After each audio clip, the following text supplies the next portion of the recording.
What if I told you the greatest enemy of your transformation is not the world outside, but the whisper of the past inside you? You crave freedom, you long for expansion, yet the familiar calls you back. Why does the old version of you feel so safe, even when it's drenched in struggle, fear, and lack? Because the ego is not designed to evolve, it is designed to protect. And protection often looks like repetition. Think about it. Every thought you repeated, every fear you rehearsed, every doubt you lived through, your nervous system memorized it. Your body encoded it as identity. That old version of you became a loop, a program, a song that plays again and again in the background of your mind. And just when you dare to rise into a new frequency, the loop starts whispering. It's not working. You're not ready. This is too good to be true. Have you heard that voice? The voice that feels like caution, but is really captivity? The past is seductive, not because it liberates you, but because it asks nothing new of you. No change, no courage, no leap. Only repetition, only the familiar cage disguised as comfort. And yet here you are, standing on the edge of something greater. You felt moments of breakthrough, that sudden spark of clarity, that glimpse of love, that taste of abundance. But then, like a tide pulling back, the old frequency drags at your ankles. You slip, you stumble, and suddenly the doubt feels louder than the dream. Why does this happen? Because the ego feels safer in the storm than in the calm. Struggle feels reliable. Fear feels predictable. Lack feels like home. And when you dare to step into the unknown, the ego trembles. Ask yourself, is the past protecting you or is it imprisoning you? The truth is, your old identity survives by convincing you that transformation is danger, that love will betray you, that abundance will vanish, that peace cannot last. But what if those whispers are not warnings, only echoes? You were never meant to obey those echoes. You were meant to witness them, to see them for what they are, the memory of a self that no longer exists. Awareness is the first defense. When you notice the pull, you weaken its grip. When you name the voice, you strip it of its power. So pause, breathe, say to yourself, this is not who I am anymore. And as you speak those words, you step into the truth. The past is not freedom. It is only a cycle begging to be broken. Now let's dive deeper, because what if the ego's need to protect is not about love at all, but about control? What if the very thing you thought was keeping you safe is the very thing holding you back? Have you ever wondered why right after a breakthrough, you suddenly find yourself slipping back into fear, guilt, or doubt? Why do moments of success feel followed by a shadow? Why does the climb into freedom feel so fragile? It is not because you are weak. It is not because you are broken. It is because your ego has equated struggle with safety. Yes, predictable pain feels safer to your ego than unfamiliar peace. Your old identity has been coded through repetition. The storms, the doubts, the battles, your nervous system memorized them. To the ego, chaos is not danger. Chaos is home. And so when peace arrives, when love surprises you, when abundance touches you, your ego panics. Imagine this. Someone shows you unexpected kindness, or life rewards you with sudden success. Instead of basking in it, what happens? Guilt rises, fear whispers. You feel the urge to pull away, to shrink, to sabotage the very gift you prayed for. Why? Because the ego doesn't fear failure, it fears peace. Think about that. The familiar suffering has become the ego's anchor. If you suffer, at least it knows what to do. If you struggle, at least it feels in control. But if you rest, if you surrender, if you allow joy without resistance, the ego trembles. Because in stillness, it has no power. So the sabotage comes, not because you hate yourself, but because your old identity is trying to survive. It pulls you back into predictable pain, pain you already know, pain that feels safer than the unknown of happiness. But let me ask you, how many times will you let the past write your future? How many times will you choose the familiar wound over the unfamiliar freedom? The truth is, you were never addicted to chaos. Chaos was simply the mask of safety your ego wore. It convinced you that struggle meant survival. But you are not here to merely survive. You are here to expand. And expansion always demands surrender. So listen closely. The next time peace feels threatening, the next time kindness feels suspicious, the next time success makes you feel guilty, pause, breathe, recognize the pattern, because in that moment of recognition, you reclaim the power. You are not the identity that needs pain to feel safe. You are the awareness that sees through the illusion. And if the ego resists surrender, the question becomes clear: what is it really trying to protect? And what would happen if you dared to let it go? What if I told you the most powerful weapon you have against slipping back into the old self is not force, not resistance, but awareness? Awareness is the spotlight that dissolves the shadows of unconscious loops. The moment you notice, the moment you observe, the game begins to lose its grip. But here's the trap. Most people try to fight the old identity. They wrestle with fear. They battle judgment. They argue with doubt. And in that battle, they strengthen it. Because what you fight, you feed.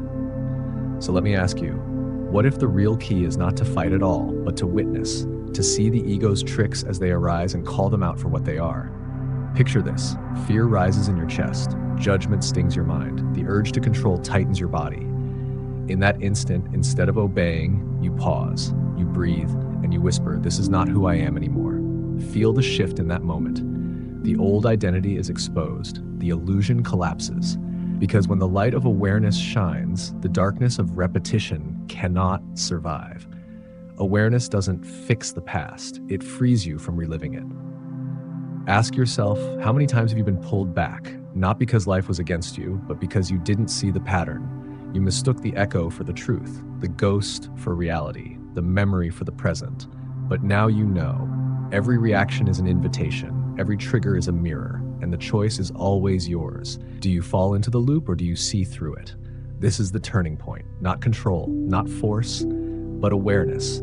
Because the moment you witness the ego without judgment, you step outside its game. And from that vantage point, you are no longer trapped. You are free. So pause, breathe. Say the words that end the cycle. This is not who I am anymore. Let that declaration echo through your body. Let it anchor in your breath. Let it cut the cord with every version of you that survived on fear and control. Because awareness is the beginning of mastery. And mastery is not about perfection. It's about seeing clearly. So the question becomes, if awareness is the first defense, then what exactly is the ego fighting so hard to protect? What lies beneath this resistance? Let's go deeper. Because at the root of it all is the ego's obsession with control. And that is where the real battle begins. Have you noticed it? That restless feeling that creeps in the very moment life gets quiet? The moment peace settles into your chest and suddenly your mind begins to search, searching for what's wrong, searching for what's missing, searching for something to fix. Why does that happen? Because your ego cannot survive in silence. The ego feeds on the belief that something is broken, that something needs to be controlled, that something is not enough. And as long as you believe that story, the ego has a job. Think about it. If everything were truly okay, what role would the ego play? If nothing needed fixing, if nothing needed proving, if nothing needed controlling, then what would remain of the identity that was built on struggle? This is why the ego craves drama. It thrives on inner conflict. It invents problems so it can stay alive. You felt it before. Hours of calm, a rare taste of peace. And then, without warning, anxiety rises. A whisper says, "This can't last. You must be missing something. You should be doing more." And just like that, your mind is hijacked. The ego doesn't seek peace, it seeks problems, because in problems it feels relevant. In chaos it feels alive. In fixing it feels powerful. But here's the truth. You were never broken. You never needed endless repair. That constant drive to fix and prove and chase was never healing you. It was feeding the very illusion that something was wrong with you in the first place. Ask yourself, how many times have you ruined your own moments of peace because you couldn't believe they were real? How many times have you sabotaged your own joy because the quiet felt too strange, too unstable, too unreal? The ego whispers, do more, push harder, check again, don't stop, don't rest. And yet, what if peace was never the danger? What if peace was the truth your ego feared the most? Because peace reveals something terrifying to the old identity. It reveals that the control was an illusion. It reveals that the storm was never necessary. It reveals that you don't need struggle to exist.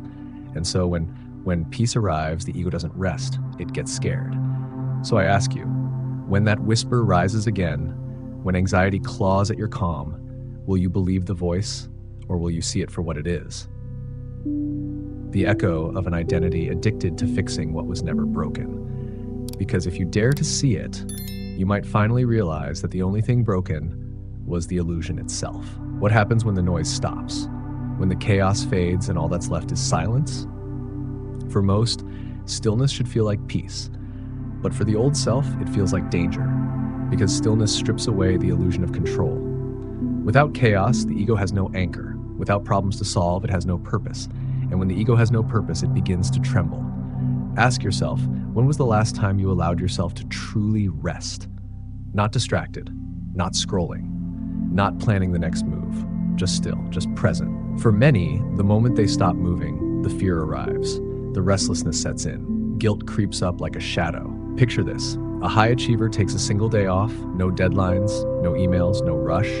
But instead of enjoying the freedom, they feel unease, anxiety, an inner whisper that says, you're wasting time, you should be doing more, you're falling behind. Why does this happen? Because productivity has become identity. Without motion, they feel empty. Without fixing, they feel lost. And here lies the secret. Stillness doesn't create fear. Stillness reveals the fear that was always there. The ego's absence in stillness exposes the truth, that underneath the noise lives the terror of who you are without struggle. So the question is haunting. When there's nothing to fix, who are you? The old identity collapses in the silence. The part of you addicted to proving, achieving, and striving begins to dissolve, and that dissolution feels like death to the ego. But what if it's not death? What if it's rebirth? What if the guilt you feel in rest is not proof that you're lazy, but proof that your ego is terrified of losing control? Because if you are no longer fueled by chaos, if you are no longer defined by the next problem to solve, then what becomes of the old self? This is why stillness feels like a threat, because in the quiet, you encounter the truth. You were never the struggle, you were never the chaos, you were never the identity built on endless doing. You are the awareness watching it all. You are the presence beneath the noise. And so I ask you, if struggle is the ego's fuel, what happens when you stop feeding it? What reality would rise if you dared to rest? Not with guilt, but with power. The answer is waiting in the silence. Have you ever mistaken movement for progress? Have you ever believed that doing more automatically means becoming more? This is the ego's trap. It equates action with power. It convinces you that pushing harder, checking again, striving endlessly, that is how things get done. But is it true? The field of energy doesn't respond to how much you do. It responds to the frequency behind what you do. Picture this. Two people launch the same project. One moves from calm clarity, anchored in trust. The other moves from anxious urgency, fueled by fear of failure. Same action, same effort, but the outcomes, completely different. The calm one attracts support. Doors open, flow emerges. Meanwhile, the anxious one meets resistance, obstacles, and endless exhaustion. Why? Because the quantum doesn't respond to hustle. It responds to harmony. Ask yourself, how many times have you worked harder only to feel further away from what you wanted? How many times did the grind leave you drained while someone else, seemingly doing less, soared with ease?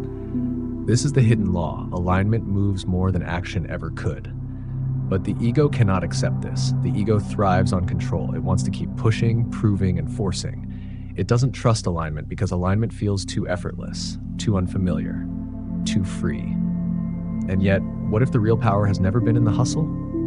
What if the real power lives in the energy you embody before you act? Feel this. When you take action from fear, the world mirrors fear. When you act from doubt, you amplify doubt. But when you move from harmony, from trust, from overflow, the world bends to meet that vibration. Doing more is not the same as becoming more. And until you see this truth, you'll keep feeding the loop of endless striving. So I ask you, what would happen if you stopped chasing results and instead calibrated your energy? What if your next breakthrough wasn't in more effort, but in deeper alignment? Because the quantum field is not listening to your struggle, it is listening to your signal. And when your signal is harmony, reality cannot resist responding. So when emotion rises, when chaos knocks at your door, the question becomes urgent. Will you react from the old pattern of control, or will you respond from alignment? Because that choice determines everything that comes next. What if you could feel everything without being ruled by any of it? This is the secret of emotional neutrality. It is not about being cold. It is not about being numb. It is about being awake enough to feel deeply. and still not obey every emotion that rises. Because emotions are energy, not instructions. They surge, they move, they pass, unless you cling to them, unless you collapse into them. Ask yourself, how many times have you mistaken an emotion for truth? How many times did fear speak and you obeyed? How many times did anger rise and you reacted before you even thought? Imagine this. Your boss sends you a message with a sharp tone. The old self reacts instantly, panic, defensiveness, worry. But neutrality invites something different.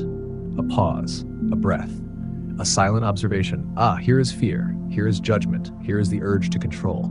And in that pause, you realize something powerful. You don't have to obey. Mastery begins the moment you stop needing to react. Think about that. What would shift in your life if you could feel anger and not lash out? If you could feel doubt and not collapse? If you could feel sadness and not drown in it? Neutrality is presence without reaction. It's the ability to watch emotions like clouds moving across the sky. They appear, they drift, they disappear. But you are the sky. You are not the storm. And here's the truth. Emotions are not the enemy. They are messengers. But if you mistake the messenger for the master, you lose yourself in every wave. So I ask you, are you ready to feel everything without being defined by it? Because neutrality does not make you less human. It makes you more free. It creates the inner space where you can choose instead of collapse, where you can observe instead of obey. Yes, the emotion will rise. Yes, it may feel strong, but you are stronger. Pause, breathe, witness. Let the energy move without dragging you under. Because when you no longer react blindly, you reclaim your power to respond wisely. And that, right there, is the art of mastery. But to arrive at that mastery, you must understand something deeper, how emotion actually moves through your body. Because only when you know the flow of energy within can you learn how to stand steady in the middle of its storm. Have you ever mistaken an emotion for your identity? Have you ever said, I am angry, I am anxious, I am afraid? But what if anger is not who you are? What if anxiety is not your essence? What if every emotion is nothing more than weather passing through the vast sky of your being? Imagine it. Clouds drift across the heavens, some dark, some heavy, some full of storm. But do they define the sky? No, the sky remains vast, untouched, eternal. So it is with you. A wave of anger rises. A storm of worry appears, but they are not you. They are passing energies, temporary phenomena. And when you observe them, without clinging, without grasping, they move on. Think of a morning on your way to work. Traffic builds, time slips away, frustration swells in your chest. The old self would collapse into it, consumed by irritation. But what if instead you breathe? What if you simply watch the emotion like a cloud passing overhead? The moment you observe, you create space between you and the feeling, space between reaction and choice. And in that space, you discover freedom. Because awareness says, I am not the storm, I am the sky. Ask yourself, how many times have you drowned in a passing storm believing it was your entire reality? How many moments of joy were stolen, not by the event itself, but by the way you merged with the emotion? But here's the revelation. Emotions are not chains, they are signals. They come, they go, they rise, they fall. And the more you fight them, the longer they linger. Yet when you stop fighting, when you breathe, when you observe, they dissolve, they release their grip, they remind you of who you truly are, the witness, not the wave. So let this truth sink in. You are not fear, you are not doubt, you are not anger. You are the presence behind it all. You are the sky, infinite, spacious, free. And in this realization lies your power. Because when you stop battling emotions, you stop being their prisoner. You step into choice, you step into mastery. So I ask you, what would happen if the next storm rose and you chose not to collapse into it? What if you let it pass? What if you held steady as the sky itself? Because when you do, you unlock the secret the ego never wanted you to see. And that secret is this. The moment you stop fighting emotion, you finally gain the power to choose your response. What if every emotion carried a message?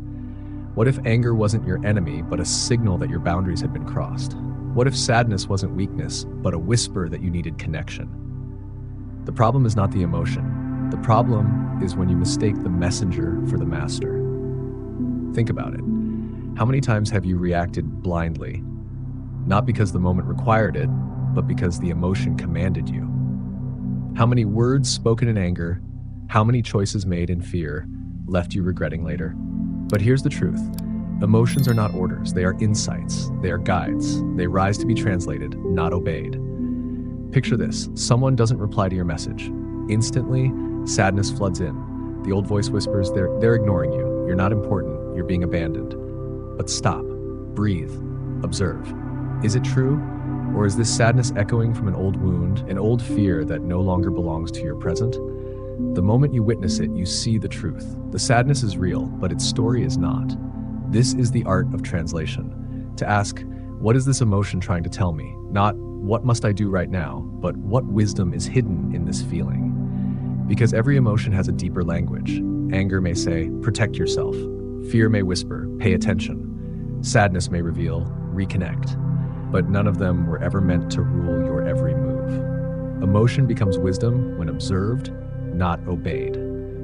So let me ask you, what would your life look like if you stopped bowing to every emotional command? What if you listened instead? What if you translated before you reacted? Because here lies your power, the space between reaction and response, the pause where choice lives, that single breath that decides whether you repeat the past or create something new. This is not about silencing your emotions. It is about honoring them, hearing them, translating their message without becoming their prisoner. And when you learn to do this, you unlock the ability to navigate life with clarity instead of chaos. You step out of the storm and into the seat of the observer. So I challenge you, next time emotion rises, don't ask, what should I do? Ask instead, what is this really showing me? Because the moment you master that translation, you stop being ruled by emotion and you begin using its wisdom to build your future. And the question that remains is powerful. How do we take that space between reaction and choice and turn it into strength? Let's uncover that right now. Every single moment holds a crossroads, a choice point, a fork in the frequency of your life. You cannot control what happens outside of you, but you always decide how you respond within you.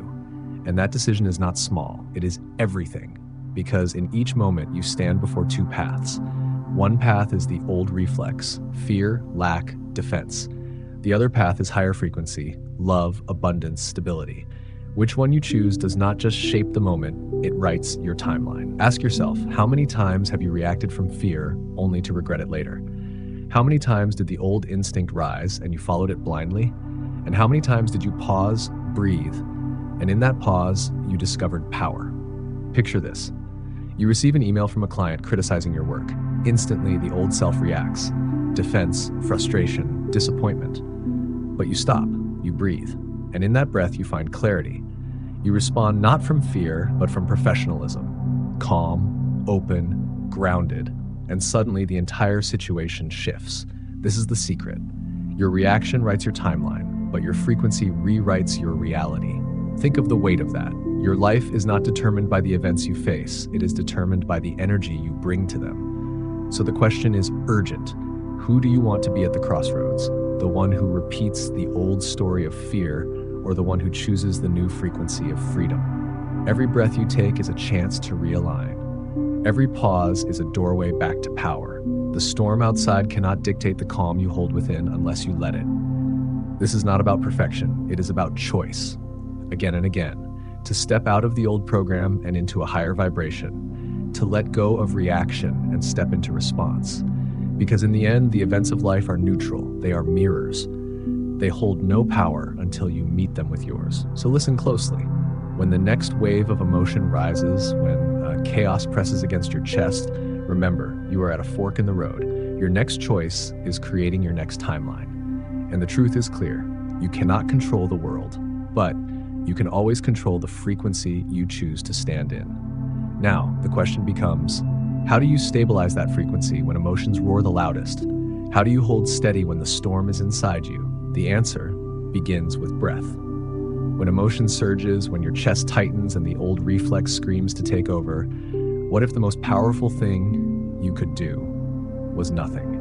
Not to react, not to type that reply, not to defend, not to explain, but to stop and breathe. Because breath is the bridge between instinct and choice, between reaction and response, between the old frequency and the new. Ask yourself, how many times have you regretted the words you said too quickly, the decision you made too fast, the reaction you couldn't take back? What if instead You had paused and let one deep breath reset the entire signal of your body. Breath resets the signal. Pause becomes power. This is not escape. This is mastery. Imagine this. You're about to give an important presentation. The nerves rise, the heart races, the mind spins with doubt. The old story says, I'm anxious, I'm not ready, I can't do this. But you stop. You inhale deeply, you exhale slowly. And in that pause, you choose again. You tell yourself, this is not fear, this is expansion.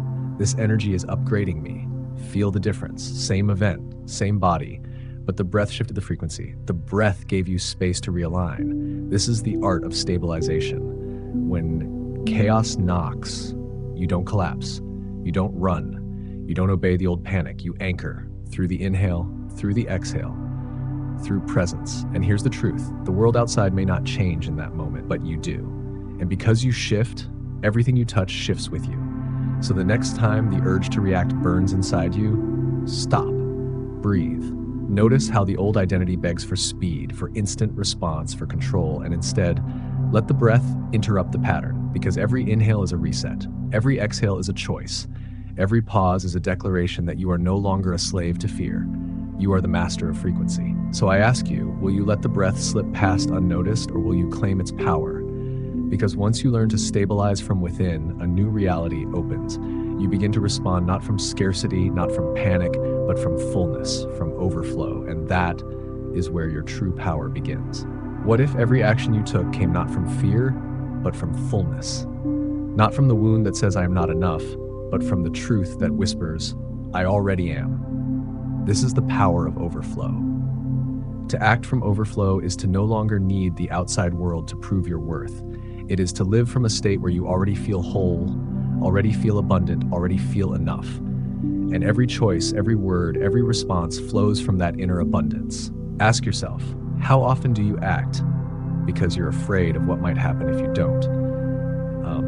How often do you send the message, make the call, chase the opportunity, not because you are full, but because you are afraid of losing? Imagine this, a business call with a client. From the wound, you call with fear in your chest, afraid of rejection, afraid of losing the deal, afraid of what their no might mean about you. But from overflow, you call differently. You call anchored, calm, certain. You know your value is enough. Whether they say yes or no, it doesn't shake who you are. Feel the difference. One call is driven by lack. The other is radiating from wholeness. And life always reflects the energy you bring. When you respond from wounds, reality mirrors your fear. But when you respond from overflow, reality bends to your wholeness. Because the truth is simple. When you don't need the world to validate you, the world begins to respond to the signal of your inner power. So hear this clearly. When you respond from overflow, life reflects your wholeness, not your wounds. And this is where your freedom begins. No more begging reality to give you worth. No more chasing external proof that you matter. You act, you speak, you create. Not to fill the emptiness, but to extend the fullness already alive within you. So I ask you now, what would your life look like if every decision came from overflow? What if your relationships, your work, your dreams were no longer fueled by fear of losing, but by the joy of giving from abundance? This is the shift. From reaction to creation, from scarcity to overflow, from wounds to wholeness. And once you step into this frequency, you stop chasing success. You stop trying to become, because you realize you are already living from the frequency of success itself. Why do you act? To prove or to express, to fill a hole inside or to let something overflow? This question is the dividing line between lack and power. When you act from lack, the energy is frantic. It feels forced. It feels anxious. It's not action. It's desperation disguised as effort. You're trying to fix, trying to prove, trying to earn a worth you already have. And deep down, you feel it. That tension in the body, that subtle pressure that says, if this doesn't work, I'm not enough. But when you act from overflow, everything changes. Overflow is not about chasing. Overflow is about radiating. It's when your inside is already so full that action is no longer about grasping, it's about giving. You don't need the result to validate you. You don't need the outcome to complete you. You are already whole, already full, already enough. And the action simply becomes an extension of that truth. Picture this.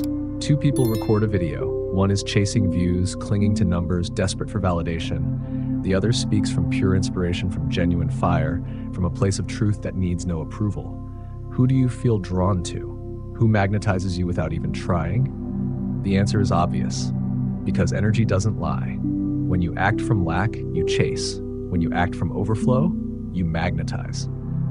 Ask yourself, how much of your life has been driven by the need to prove? How often have you worked, pushed, or forced, not from joy, but from fear of being unseen, unloved, unworthy? And what would happen if you stopped? What would your life look like if every move, every word, every creation came not from the ache of emptiness, but from the abundance already alive within you? Because the truth is simple. You were never meant to act in order to fill yourself. You were meant to act in order to expand yourself, to radiate, to let what is full inside spill into the world outside.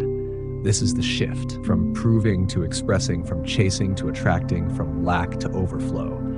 And once you taste this difference, you'll never want to go back.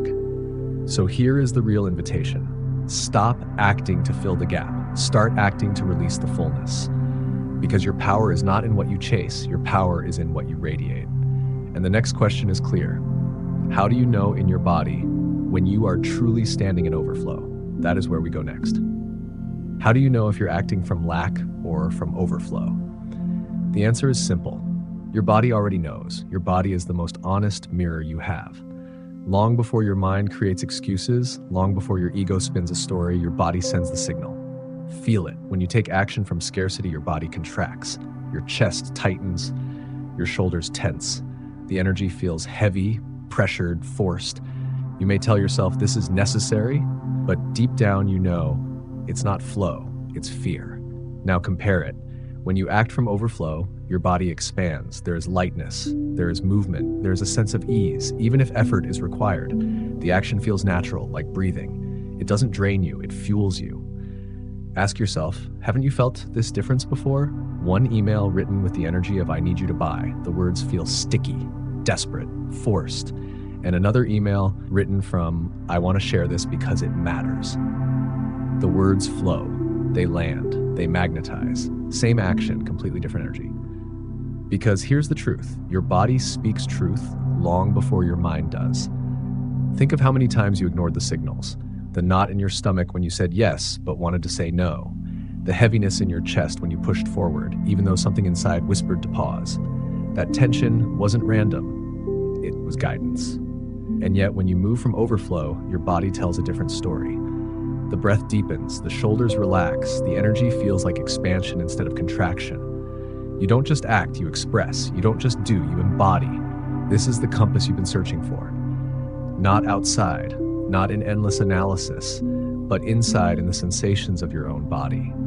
So let me ask you, are you willing to listen? Are you willing to let your body reveal when you're acting to prove and when you're acting to radiate? Because when you begin to trust this compass, action stops feeling like effort. It becomes embodiment. It becomes the natural overflow of who you already are. And from this place, every step you take carries a different vibration. You're no longer forcing reality to give you something. You're bringing something to reality. That is the power of overflow. And once you anchor in it, you'll see clearly. Your actions are not about chasing results. They are about living as the embodiment of what's already true within you. And that shift changes everything. What if the secret was not to wait until you arrive, but to live as if you are already there? This is not pretending. This is not acting like someone you are not. This is embodiment. The choice to step into the frequency of the self that already exists right now. Because act as if is not performance. It is presence. It is carrying yourself, speaking, deciding, moving from the truth of who you already are. Ask yourself, how often do you hold back, waiting for the external world to confirm your worth? Waiting for the success before you feel confident. Waiting for the love before you feel lovable. Waiting for the money before you feel abundant. But what if it works the other way around? What if the moment you choose to walk, speak, and move from the already self, reality begins to bend to match you? Picture this. Someone walks into a room with quiet confidence. Their posture open, their eyes calm, their energy steady. It's not because they've achieved some perfect result. It's because they've decided who they are. and that decision radiates before a single word is spoken. This is the essence of vibrational embodiment. You don't wait for evidence. You become the evidence. Don't act to become, act because you already are. Think of it. Every decision you make from the old self reinforces the old timeline. Every decision you make from the already self broadcasts a new signal, and the field always responds to the signal. So what would change if you started living from that place now? If you spoke not as someone trying to prove, but as someone already anchored in their truth? If you chose not as someone reaching for enoughness, but as someone radiating from enoughness? Because here's the mystery most never realize. Reality doesn't reward effort alone. Reality responds to frequency. And when you step into the already identity, every action becomes amplified. Every choice carries a different weight. Every move signals to the universe, this is who I am. So I ask you, why wait for permission from circumstances? Why wait for proof from results? Why not live the proof right now? Because the moment you embody your already self, you stop chasing the future and you start creating it. And that choice leads us to a law rarely spoken, but always true. The field does not move according to struggle. It moves according to frequency. What if I told you, time is not the master of your reality? That the years, the waiting, the ticking clock, all of it doesn't decide when your breakthrough arrives. Because in the quantum, time is not the key. Frequency is. You don't manifest by waiting long enough. You manifest by aligning deep enough. The universe doesn't check the calendar. It checks your coherence. Think about it. Every moment you live in impatience, in desperation, in frustration, you are sending out the signal of, I don't have it yet. And what does life do? It mirrors it back, again and again. The wait continues, not because time has not matured, but because your frequency has not shifted. Ask yourself, how many times have you believed you needed more time when what you truly needed was a new vibration? Picture this, someone chasing and pushing for years, waiting for the perfect moment. Nothing clicks. Then suddenly, the moment they surrender, the moment they release control, the moment they finally step into trust, doors fly open. Opportunities appear, synchronicities align, not because the clock struck midnight, but because their frequency changed. This is the truth no one tells you. The universe doesn't care how long it's been. It cares how you feel now. So let me ask you, what signal are you sending right now? Is it the energy of lack, of waiting, of not yet? Or is it the energy of already, the energy of coherence, the energy of alignment? Because here's the mystery. The moment you shift, reality rearranges. The moment you step into the energy of already, time bends. What you thought was far away begins to move closer. It is not time that creates delay. It is the frequency of I don't have it that pushes your desire further out. And it is not time that creates speed. It is the frequency of I am already that pulls it near. So stop asking how long will it take and start asking, what am I broadcasting right now? Because the universe is not counting minutes. It is measuring resonance. And the law is simple. Time bends to your frequency. Always. So the question becomes, what truly shortens the gap between desire and manifestation? What makes reality respond faster than you ever imagined? That answer is waiting just ahead. Have you noticed the paradox? The more you chase it, the further it seems to run. The more you beg for it to arrive quickly, the slower it appears to come. Why? Because the moment you cling to time, you broadcast lack. Every time you ask, when will it happen? Why is it taking so long? You are not affirming faith. You are affirming absence. You are transmitting the signal, it's not here yet. And the universe, like a perfect mirror, reflects that back. Again and again. Desperation is the delay disguised as desire. Think of it. You check your email every hour, waiting for the response. Each refresh is not rooted in certainty, it's rooted in fear. And the energy you send is not trust, it's worry. Not presence, it's pressure. That pressure interrupts the flow. That tension pushes the outcome further away. Ask yourself, how many times have you sabotaged your own manifestations, not because they were impossible, but because you squeezed them with impatience? Clinging creates resistance. Wanting it too badly creates weight. The vibration of please hurry becomes the frequency of not yet. And the truth is harsh but liberating. The more you grip, the less you receive. The more you demand, the more reality delays. Because reality does not respond to your timeline, it responds to your frequency. So what would happen if you stopped checking the clock? What would happen if you stopped begging the future to come faster?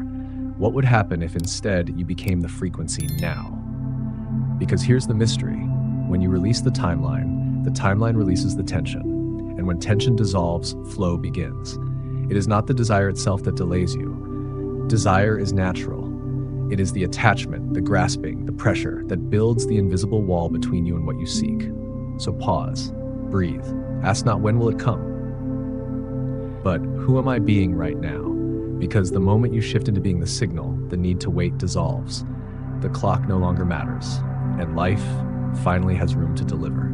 So the question rises, what unfolds when you stop gripping entirely? What happens when you let go completely and simply embody the frequency of what you desire? That answer is where everything changes. What if reality didn't take years to change? What if it didn't even take months or weeks? What if reality shifted the instant you did? This is the hidden truth. Reality does not move on a delayed schedule. Reality moves at the speed of your frequency. When you shift your energy, even for a single moment, you don't need to wait for life to catch up. Life is not behind you. Life is mirroring you. Right now. Think about it. The quantum field is not a slow machine. It is a mirror. It reflects the frequency you broadcast in the present moment. The second you change the signal, the reflection changes with it. Have you ever felt it?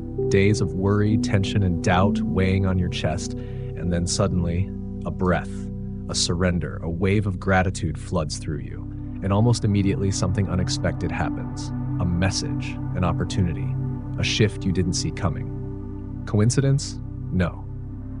It was resonance, because reality doesn't shift in the future. It shifts with your now. Ask yourself, how many miracles have you delayed because you believed you had to wait? How many doors stayed closed because you thought time had to pass instead of realizing frequency was the only lock? The truth is electric. You are not waiting on life. Life is waiting on you. The instant you step into coherence, the instant you align with gratitude, love, abundance, the mirror reflects it instantly.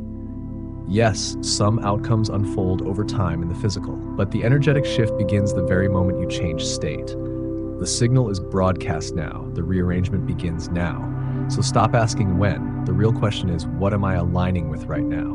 Because the second you shift, the field shifts with you. Imagine the power in that. You don't need more years. You don't need more waiting. You only need the courage to embody the frequency now. So let me ask you, if reality is an instant mirror, what reflection are you choosing in this very moment? Because the choice is yours, always. And yet there's one more secret. Shifting is powerful, but fleeting unless you know how to stabilize it. To hold the frequency, not just for a moment, but as a way of being. And that is the art we must uncover next, how to stabilize your frequency daily, so reality has no choice but to reflect it back. What if stability wasn't found in massive changes, but in the smallest choices you make each day? You don't need to restructure your entire life. You don't need endless hours of meditation or complicated rituals. What you need are anchors. Tiny, powerful anchors that align your frequency again and again. Because the truth is this, your energy doesn't collapse in one dramatic moment. It drifts slowly with distraction, and the way you reclaim it is through micro rituals. Ask yourself, what would shift if, instead of rushing into the chaos of the day, you paused for 60 seconds of presence? What if, before touching your phone, before letting the noise of the world in, you simply placed your hand on your heart, breathed deeply, and whispered, "I choose peace today"? That single moment could recalibrate your entire day. You don't need more time. You need more presence in the time you already have. Picture this: conscious breathing. A single minute of silence, a quick stretch that wakes the body, gratitude spoken aloud before the first sip of water. These tiny acts are not small, they are tuning forks. They reset your rhythm, they anchor your frequency so the storms of life don't sweep you away. It's like adjusting the compass before a journey. A 1-degree shift each morning determines where you end up by night. Ignore it and you drift, honor it and you align. So I ask you, how many days have you lost, not because of fate, but because you forgot to anchor yourself first? How many times have you been swept into chaos simply because you didn't pause at the start? Anchors are not about control, they are about consistency. They remind you who you are before the world tells you who to be. And here's the beauty. It doesn't take long. 1 minute, one breath, one gesture of gratitude, that's enough to stabilize the field within you. Because when the inside is steady, the outside cannot shake you. So listen closely.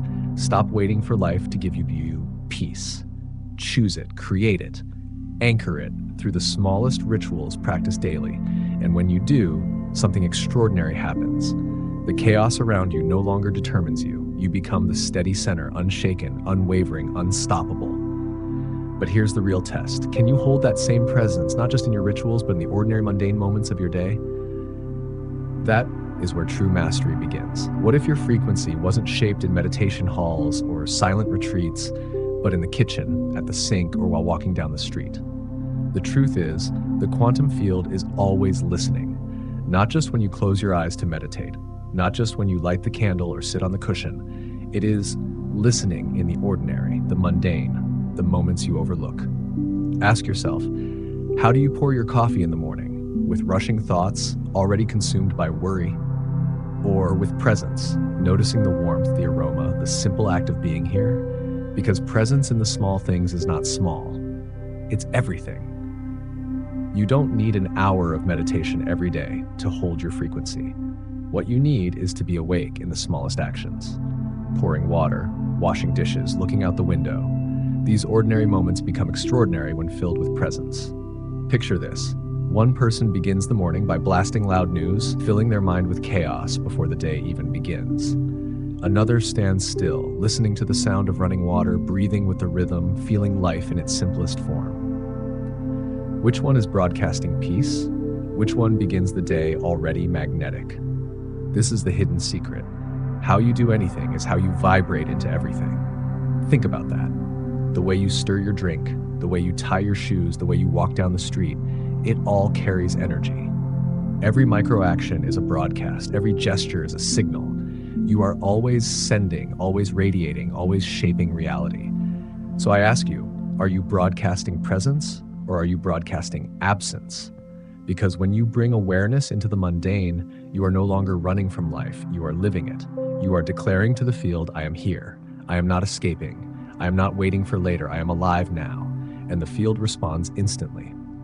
This is where the real practice lies, not in escaping into rituals, but in embodying them everywhere. So the invitation is clear. Stop looking for the extraordinary moment to practice alignment. Use the ordinary ones. Transform the act of pouring, walking, breathing into sacred acts of frequency. And when you do, something profound happens. You begin to carry stability everywhere.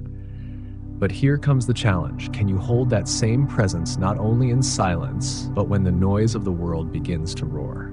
That is the next test of mastery. What if your greatest power wasn't in controlling the world around you, but in mastering the field within you? Because chaos will come, stress will rise, arguments, delays, disappointments, they are inevitable. But the question is not whether chaos appears. The question is, what frequency will you hold when it does? In those moments, the brain screams, react now, defend yourself, prove your point, fight back. But what if instead you paused? What if you inhaled, exhaled, and chose again? That single choice is everything, because in that pause, you transcend the wave. Think about it. Power is not measured by how much you can control the outside. Power is revealed in how deeply you can govern the inside, especially when nothing outside goes your way. Picture this, a heated argument, voices rising, old patterns pulling you into defense, but one person stops. 5 seconds of silence. A hand placed on the heart, a breath that resets the field. And when they finally respond, the words come not from fear, not from anger, but from calm strength. The entire atmosphere shifts. This is the difference between being dragged by chaos or anchoring as the calm within it. You are not here to control reality. You are here to calibrate it through your field. Ask yourself, how much energy have you wasted trying to force the outer world into order, when all along the invitation was to steady the inner world? How many storms could have passed harmlessly if you had remembered your sovereignty? Because here's the truth, life does not require your control. Life requires your alignment. And when your field is steady, reality has no choice but to bend around it. So let this sink in. Calm in chaos is not weakness. It is the ultimate form of mastery. It says, I am not defined by what happens. I am defined by the frequency I choose to hold. And that choice, repeated again and again, becomes a force more powerful than any circumstance. So I ask you now, what future are you creating if, in every storm, you refuse to collapse? What reality are you shaping if each day you hold steady instead of breaking? Because the answer is clear. When you master your energy in the present, you are already designing the timeline of your future. And that is where we must go next. What happens when nothing happens? When the results you've been waiting for don't show up? When the silence stretches longer than you expected? This is the real test.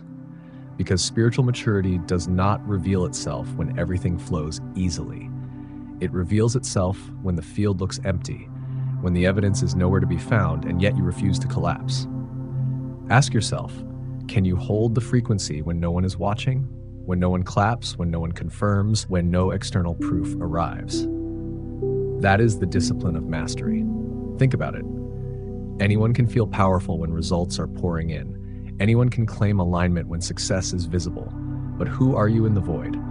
Who are you in the quiet spaces when reality seems to mock your faith? Because the truth is this: faith is not loud belief spoken in the light. Faith is frequency held in silence. Picture this. Someone is building their dream business. They set the intention, they act with devotion, they align their energy. But for 3 months, nothing. No clients, no results. The old self would panic, doubt, collapse into lack. But instead, they breathe. They rise each morning as if it's already true. They hold the field steady, and then on the 4th month, it all breaks open. Not by accident, not by luck, but by calibration. This is the law. Reality bends not to frantic action, but to consistent frequency. So I ask you, are you willing to be unshaken in the silence? Are you willing to embody abundance when the bank account hasn't caught up yet? Are you willing to live love when the relationship hasn't appeared? Because if you can hold the field when nothing is showing, you prove to yourself that your power is not dependent on evidence. It is rooted in who you are. And that kind of stability is magnetic. That kind of faith moves timelines. Remember this: faith is not hoping loudly. It is holding quietly. It is standing tall in the unseen. It is being the frequency before the evidence so that the evidence has no choice but to arrive. So when the silence comes, when the void stretches out before you, don't panic, don't collapse, smile. Because that silence is not punishment, it is initiation. And the question we must ask is this: why is holding the field more powerful than chasing with endless action? The answer is about to unfold. What if I told you it isn't endless action that bends reality, but unwavering stability? Because urgency always leaks lack. Rushing, forcing, pushing, it broadcasts the signal, I don't have it yet. And the field simply mirrors it back. More waiting, more chasing, more absence. But steadiness speaks a different language.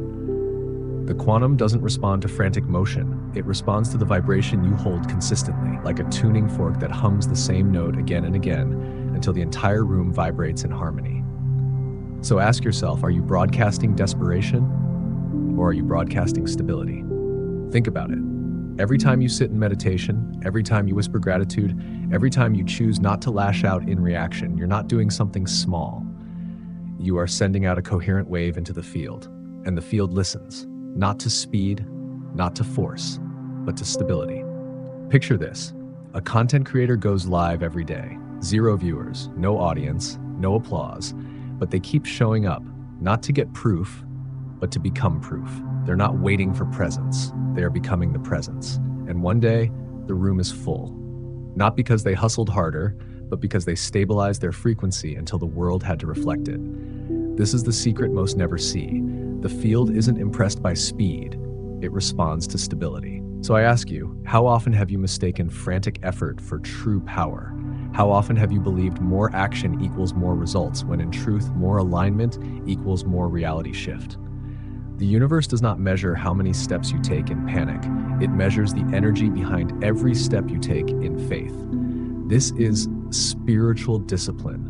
Not about exhausting yourself, but about holding the vibration again and again until it becomes who you are. And yes, the test will come. The silence, the doubt, the pullback into old frequencies. But your mastery is revealed not in how quickly you move, but in how steadily you hold. Because stability radiates trust. Stability radiates enoughness. Stability declares, I am already aligned, I am already full, I am already who I choose to be. And from that steadiness, the field bends.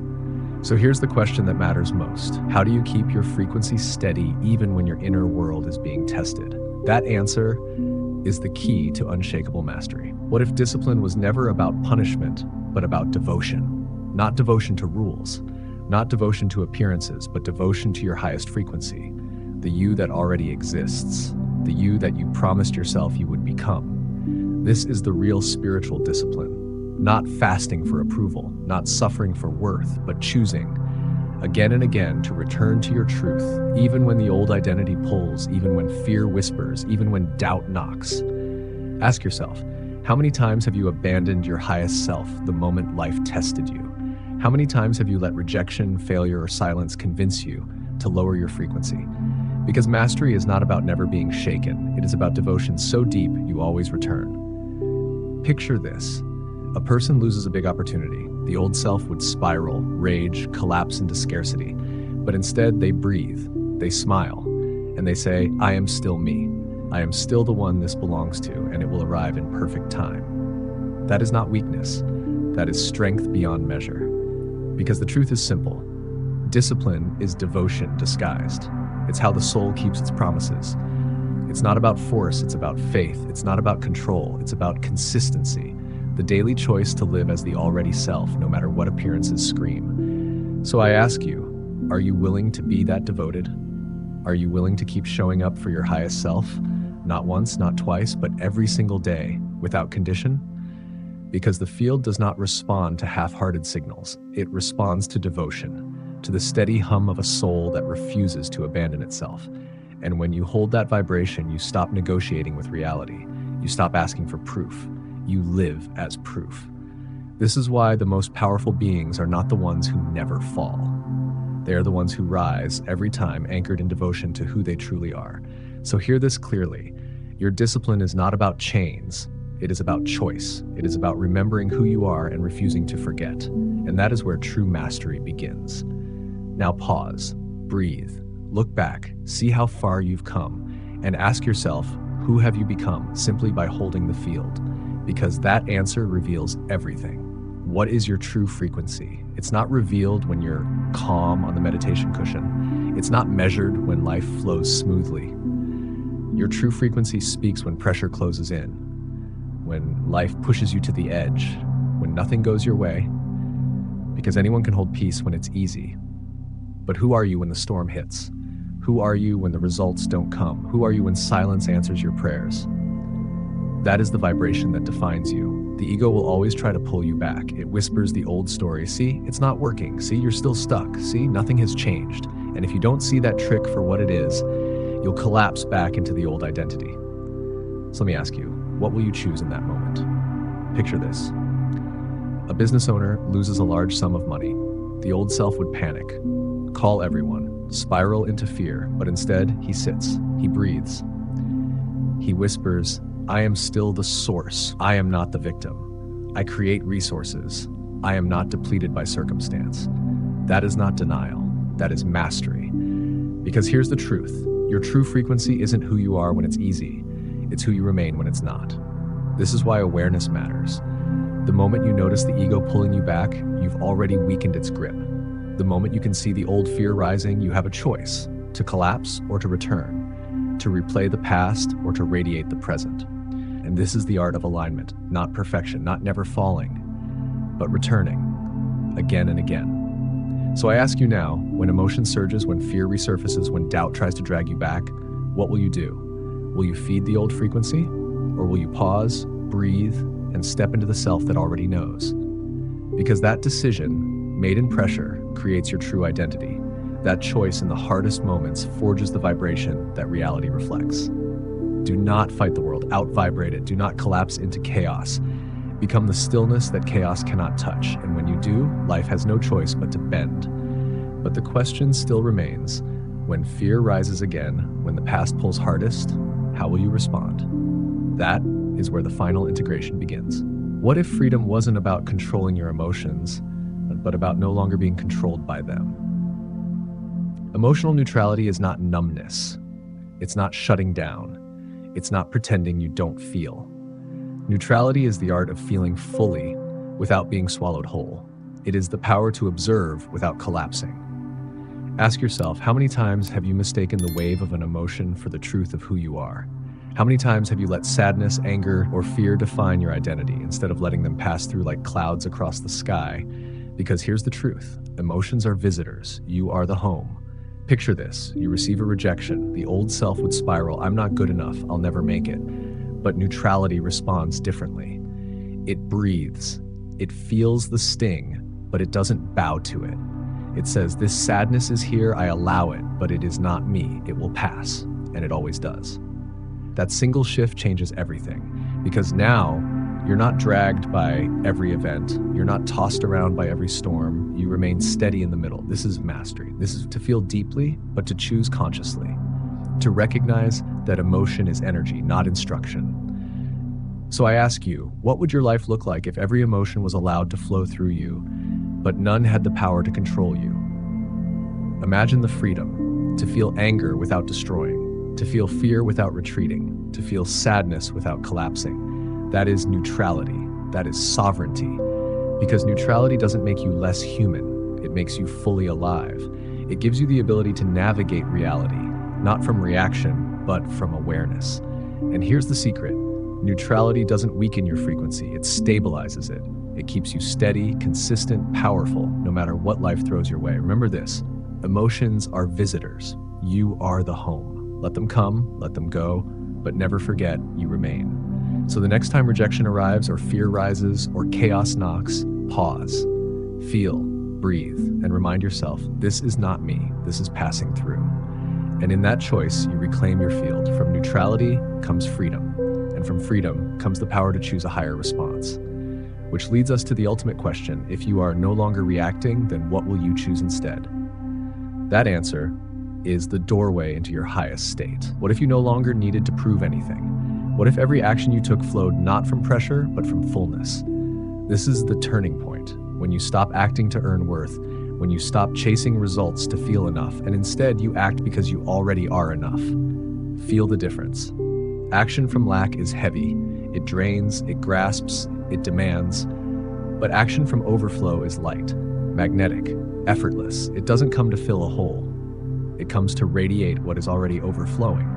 Ask yourself, how many things in your life have you done to prove you're worthy, to prove you're capable, to prove you belong, and how much energy has that cost you?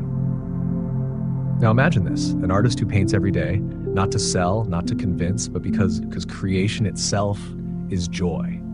He doesn't chase buyers, he doesn't beg for recognition, and yet the buyers come, not because he pushed, but because his vibration was undeniable. This is the secret of aligned action. When you act from fullness, your work carries a depth, a gravity that hustle could never achieve. People feel it, opportunities feel it, life feels it. Because here's the truth. You don't chase the timeline, you become it. So I ask you, what if you stopped running after outcomes and instead became the outcome? What if you lived today as the version who already has, already is, already overflows? When you do, you stop negotiating with reality. You no longer beg for validation.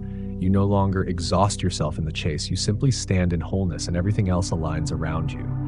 This is the real liberation. To act not because you need something, but because you are something. To create, not for approval, but for expression. To give, not for return, but because you are already abundant. And this is where the old game ends. No more striving, no more proving, just living as the embodied frequency of enoughness. So take this truth with you. When you act from overflow, the field cannot resist. It mirrors back the wholeness you already chose to embody. And now it is time. Time to unify every layer of awareness we've explored, to integrate ego, emotion, stillness, action, and frequency into one final declaration, the declaration of who you truly are and who you refuse to forget again. What if the turning point of your entire life wasn't in striving harder, but in allowing deeper? You've spent years chasing, pushing, proving, reaching. But what if the very act of chasing was the wall between you and everything you desire? Because in the energetic world, forcing is resistance, and allowing is power. Say it now, I let it in. Feel the difference. When you whisper those words, you open a door, you dissolve the tension, you You declare to the universe, I am no longer standing in the way. I am available. I am ready. I am here. Ask yourself, how much longer will you exhaust yourself trying to grasp when you could simply open your hands and receive? This is not weakness. This is strength of the highest order. Allowing doesn't mean doing nothing. Allowing means embodying the frequency that already holds it so life can mirror it back without resistance. Picture this. Someone who craves love. In the old way, they hunt, they force, they overthink, they settle. But then something shifts. They stop chasing. They nurture themselves. They live fully. And when love arrives, it feels effortless because it was never missing. It was always a reflection waiting for the allowance. This is the pivot of awakening from chasing to receiving. And here's the mystery. The moment you stop needing it is the moment it finds you. The moment you stop gripping, it flows. The moment you release control, it arrives at your door. So let me ask you, what if abundance has been standing outside all along, just waiting for you to stop slamming the door shut with fear? What if joy has been hovering near, waiting for you to say yes? What if your dreams are already circling, ready to land the instant you allow? The mantra is simple. The power is real. I let it in. Not tomorrow, not someday, now. And when you breathe these words, don't just say them, feel them. Let them vibrate through your body. Let them reprogram every cell to know you are safe to receive. You are worthy to receive. You are open to receive, because this is the gateway. The moment you stop chasing is the moment it begins. And if you truly let it in, then the next question is this: how do you live as if it's already here? That is the key to the final embodiment. Close your eyes, breathe in slowly, deeply, and as you exhale, whisper to yourself, I let it in. Feel that? It's not just a phrase, it's a vibration, a frequency, a signal. Now scan your body. Where do you feel tightness? Where do you feel resistance? In your chest, in your throat, in your stomach? Those contractions are the places where the old identity still fights to control. And here is your choice. Instead of bracing, soften. Send breath into the tension. Send safety into the fear. Let every exhale tell your body it's safe to receive, because when your body relaxes into permission, your field broadcasts something unstoppable. It says to the universe, I am ready. I am open. I am available. Ask yourself, what would change in your life if you no longer pushed, forced, or strained? What if you simply allowed? Picture this. A business owner once obsessed over selling, over convincing, over proving. Every word carried tension. Every action carried force. But then they shifted. They stopped pushing. They leaned back into trust. They embodied permission. And suddenly, clients came. Opportunities appeared. Money flowed. Not because of new tactics, but because they dropped resistance and became the frequency of receiving. This is the hidden truth. Receiving isn't passive. It's not waiting helplessly. It's alignment in motion. It's choosing to regulate your body, to breathe into safety, to rest into wholeness until every cell says, I can hold this. I can welcome this. And that is power. Because when you embody I let it in, you no longer beg for proof. You no longer chase the outcome. You no longer confuse force with flow. Instead, you radiate openness, and reality rushes to meet you. So I ask you now, what would it feel like to live every day as a walking permission slip? To wake up and let love in, let abundance in, let joy in? What if the only thing missing was your allowance? Remember this, the moment your body feels safe to receive, the universe feels safe to give. So breathe again. Inhale possibility. Exhale resistance. Whisper it once more. I let it in. And as you feel it anchor into your nervous system, know this. This is the frequency that ends the chase. This is the alignment that turns desire into reality. And from here, you no longer need to prove anything. You simply live as the one who already allows. What if surrender was never weakness, but the highest form of power? The ego fights to control. It schemes, it calculates, it pushes. But the soul doesn't need to control. The soul dissolves. The soul expands. The soul knows the moment you stop grasping, you start receiving. Say it now, I let it in. That is not defeat. That is dominion. Because letting go is not giving up. It is stepping into a higher field of mastery. It is ceasing to do endlessly and beginning to be completely. And in that being, everything you once chased flows to you. But here's the truth. It won't feel easy. It will feel unnatural. Your old self will scream to keep holding on. It will tell you that surrender means failure, that letting go means losing. But look deeper. Isn't it in those very moments when you finally release that the greatest breakthroughs have always come? Picture this. Someone who plans every hour of every day. They try to script every outcome, control every variable, and yet life resists.